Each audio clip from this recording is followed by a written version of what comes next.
The full blue moon began to rise as Kryptina was wearing her ghost costume. It was a white dress and a long white cloak that went with it.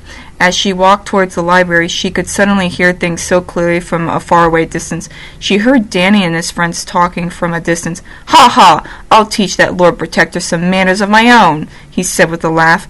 On the other side of the city, she heard two women talking. "So I heard the Lord Protector has a surprise for us tomorrow." "Oh yeah! I was told about that," the other woman went on.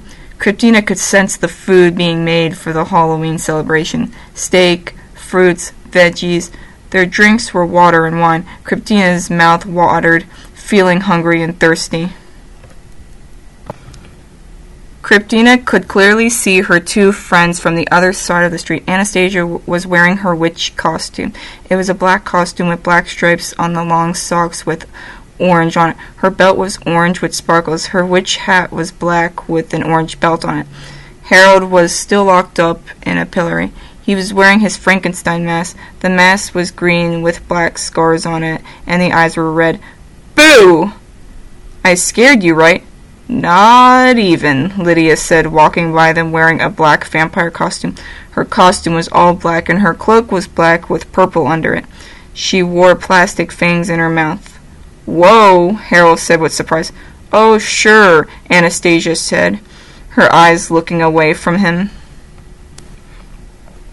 "Happy Halloween, you two," Kryptina said with a smile. "You too, and you look lovely," Anastasia smiled. "Are you ready?" Hey, Kryptina, did you know that Lydia is a real vampire?"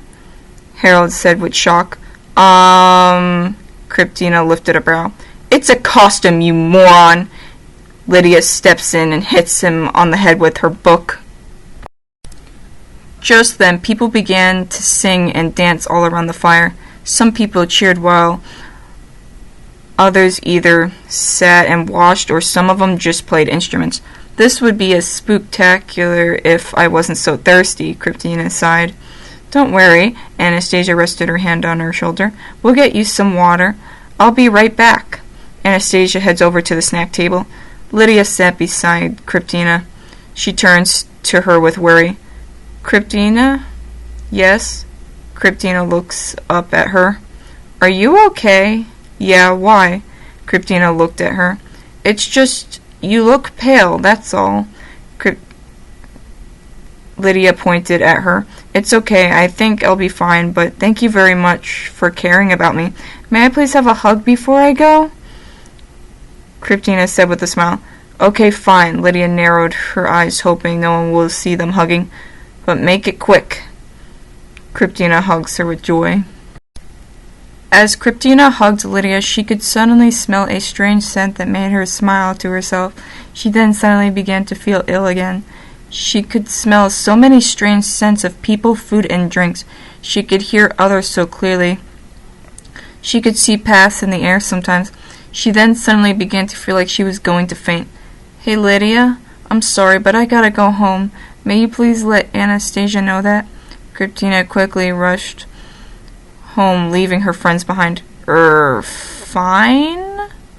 Lydia headed over to the feast table to tell Anastasia. The blue moon shined brightly in the sky as the people continued to celebrate Halloween, dancing around the fire. Kryptina entered her bedroom and laid down. Snowy leaped onto her bed and patted her paw on her face.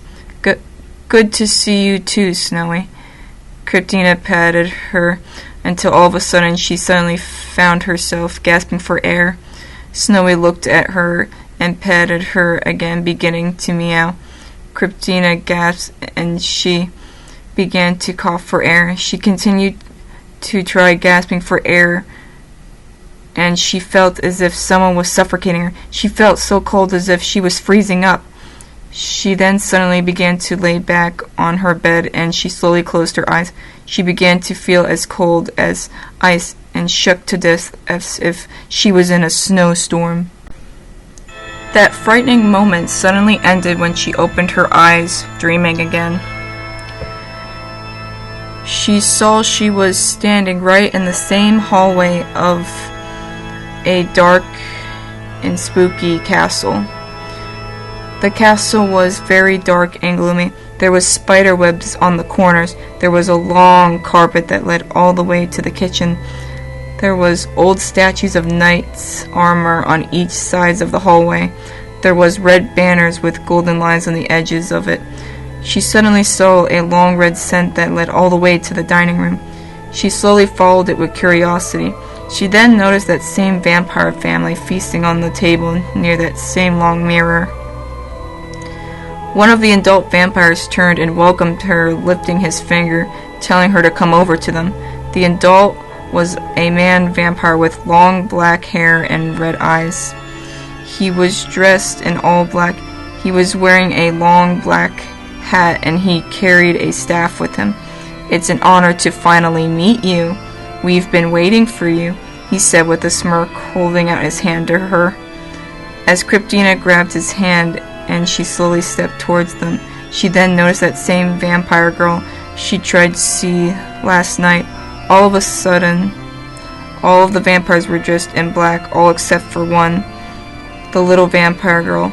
As she looked closer, her eyes almost leaped out of her head. The little vampire girl looked just like her except for her hair, eyes. She was wearing white neck ruffle and wrist ruffles. Her hair was a brown color and her eyes were red with dark circles around her eyes, while Cryptina's hair was a blonde color. Her eyes were blue. She didn't have dark circles and she wasn't wearing any ruffles. The vampire girl looked at her with a smirk. She was dressed in a white dress that almost looked like her costume. Her white cloak was torn at the bottom with saw-tooth edges. The center of her dress was black while the rest was all white. The vampire girl suddenly waved out her hands, causing the chair to move away from the table. She then pointed at her and pointed at the chair. The man vampire, dressed in all black, led her over to the table and he let go of her hand. Cryptina sat down as one of the vampires was taking out a bottle filled with blood inside of it. One of the vampires poured blood in each of their glasses. The glasses were a silver color. One of the vampires stepped over and poured blood into Cryptina's glass. They then did cheers to one another. As Cryptina and the other vampires all lifted their glasses to drink, Cryptina noticed the vampire girl was still smirking at her as if she was gonna kill her. As they all drank and Cryptina lifted her glass and began to drink, she suddenly began to feel like she was turning cold as ice again, and she began to feel as if she was being stabbed in certain areas of her body. She slowly looked down at her nails, seeing them grow longer and they began to turn black. She suddenly felt like there was food in her mouth, and she slowly covered her mouth with her hands and she spit out what it was. Was there food in this blood or something? If not, then what? Cryptina's eyes widened with fear, and she shook for a second when she saw it was 4 of her teeth that fell out of her mouth. She then felt like she was being stabbed in 4 areas of her mouth. She looked at herself in the mirror again, noticing her eyes began to glow, turning a blood red color. Cryptina then shook with fear as she suddenly noticed herself smirking in the long mirror again with her eyes a blood red color. There was dark circles around her eyes. She had long fangs, pale skin, long black nails. She was wearing her costume, but her white cloak was suddenly had saw-tooth edges. She was wearing a white neck ruffle, wrist ruffles, and her hair was a brown color, while the little vampire girl was nowhere in sight. She suddenly noticed that her reflection in the mirror began to fade. She then realized it was herself who she was meeting with at the table. With a blink of an eye, Cryptina woke up to see Snowy was there, lying right beside her, as if she was gonna leave her. Cryptina slowly leaned forward, still feeling as cold as ice. Snowy? She suddenly saw Snowy, and everything around her was so clearly.